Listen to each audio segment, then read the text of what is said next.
Hong Kong adalah sebuah negara maju dengan wilayah kecil di selatan Cina dengan populasi hampir menyentuh 8 juta jiwa. Saat ini, Hong Kong merupakan satu negara yang merdeka dan berdaulat atas wilayah mereka sendiri.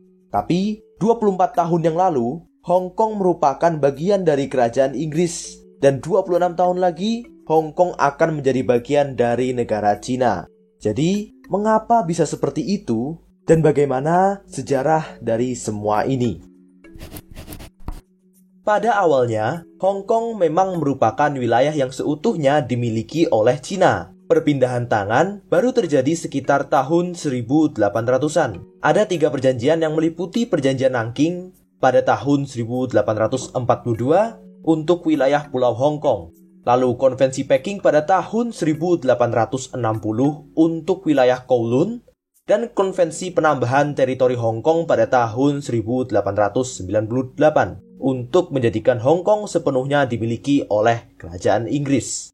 Pada dasarnya, perjanjian ini bukanlah tanpa syarat. Dalam perjanjian tertulis bahwa segala kesepakatan akan berlangsung selama 99 tahun. Dalam 99 tahun itu pula, Hong Kong terus berkembang menjadi salah satu pusat perekonomian di Asia. Dari situ muncul sebuah pertanyaan. Akankah Hong Kong kembali ke Cina? Itulah pertanyaan yang ditanyakan oleh Perdana Menteri Inggris saat itu, Margaret Thatcher, ketika ia mengunjungi Cina pada tahun 1982. Pertanyaan itu ia tanyakan pada Presiden Cina saat itu, Deng Xiaoping. Dan tentu saja jawabannya adalah iya. Di mata Cina, Hong Kong sempat dan akan menjadi wilayah Cina kembali. Dari situlah perundingan-perundingan dimulai dan kesepakatan dicapai. Hong Kong akan kembali menjadi bagian dari Cina dimulai pada 1 Juli 1997.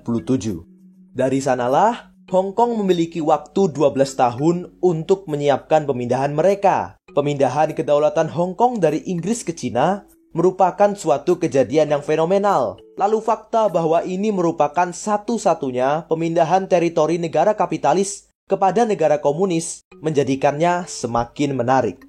Banyak perusahaan menyiapkan lokasi baru untuk kantor mereka, untuk berjaga-jaga apabila pemindahan mengalami kegagalan.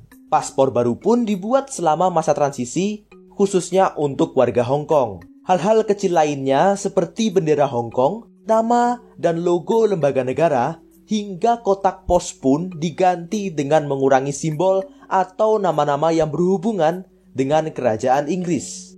Tibalah hari pemindahan kedaulatan Hong Kong. Pada pagi hari, beragam acara terakhir dilakukan di Hong Kong, seperti upacara terakhir Gubernur Hong Kong, pertemuan terakhir perwakilan rakyat Hong Kong, dan secara keseluruhan, hari terakhir Inggris di Hong Kong. Perjanjian dilakukan pada malam hari di Hong Kong Convention and Exhibition Center yang berlokasi di Wan Chai. Dimulai menjelang tengah malam pada 30 Juni 1997. Acara dimulai dengan sambutan oleh Pangeran Charles atas nama Ratu Elizabeth. Setelah itu, bendera Inggris dan bendera teritori Hong Kong diturunkan, diikuti oleh penaikan bendera Cina dan bendera baru Hong Kong tepat pada tengah malam. Acara diakhiri dengan sambutan oleh Presiden Cina pada saat itu, Jiang Zemin. Dan dengan begitulah, Hong Kong menjadi bagian dari Cina.